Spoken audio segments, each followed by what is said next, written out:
This mom is a domestic violence survivor just trying to keep her kids safe. So she joined a state program to do that, but learned the state can't protect her if something goes wrong.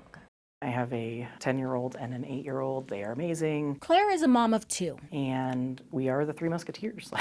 We are very happy. That's not her real name. We know it, but she asked us not to use it or show her face or her children's faces. They're in hiding after surviving domestic abuse. The mom of 2 depends on the Address Confidentiality Program, or ACP, to help protect the family. The program is supposed to keep her address private by requiring schools, employers, and even landlords to send her mail to a P.O. box instead of a physical address. I joined it because I wanted to feel safe. Claire craves safety beyond a protective order.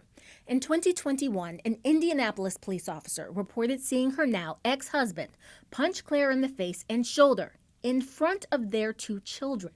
She was covered in bruises.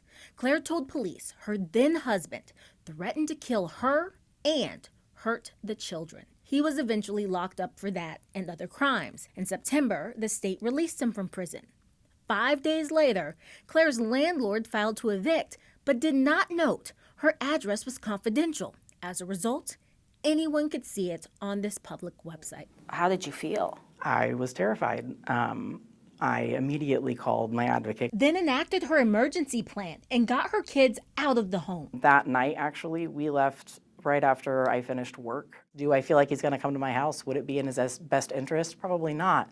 But I mean, was it in his best interest to beat me half to death? Was it in his best interest to break my bones and cause me to have a splenectomy? Probably not either. First, she tried to get the court and her landlord to hide her address. When that didn't work, she reached out to 13 Investigates. Yeah, this is an embarrassing story for me.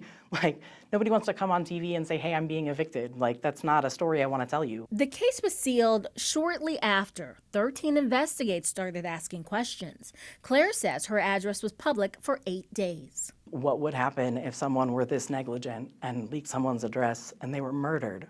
What kind of story would we be telling now? It really shakes me to my core. A program like the Address Confidentiality Program is the difference between life and death. Celeste Evers is a vice president at Coburn Place, a domestic violence advocacy group that also provides housing. She knows the Address Confidentiality Program isn't foolproof, but says it's still vitally important.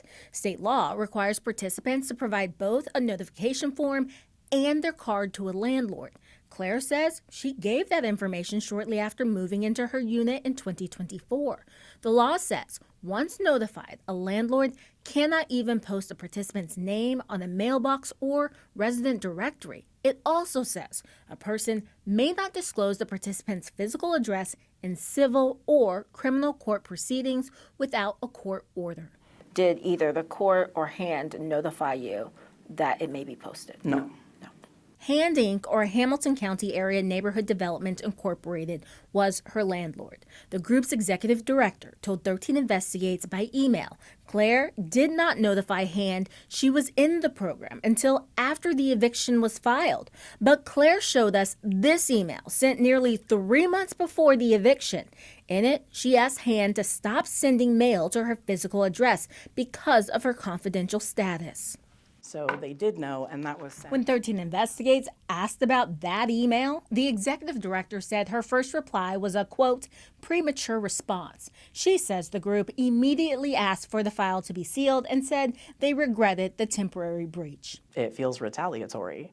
Now, granted, I understand I fell behind. I'm not defending that. HAND says the ACP notification was not in Claire's file. The group is now making changes. Going forward, it will verify that a resident is not a program participant prior to filing an eviction.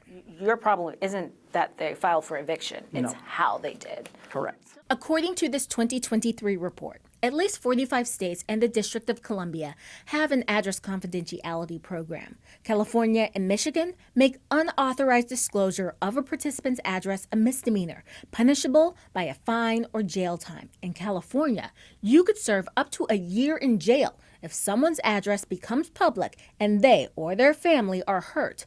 That's not the case in Indiana. It's not a crime. The Attorney General's office runs the program and told us by email there are no penalties for people who give out a participant's information. Evers and Claire think that's a loophole that puts nearly 700 Hoosiers at risk. I don't understand what the point of the program is if you can't enforce it. Would you like to see more teeth in a future law regarding this program? Absolutely, and I don't want that law named after someone who was killed as a result of negligence. Indiana's law does allow a participant to sue if their address is made public, but it can be difficult to get an attorney to take on a case. And if you're wondering just how often something like this happens, we just don't know. I did ask the Attorney General's office if it tracks these types of complaints, but it did not answer that question. Sierra Putman, 13 Investigates.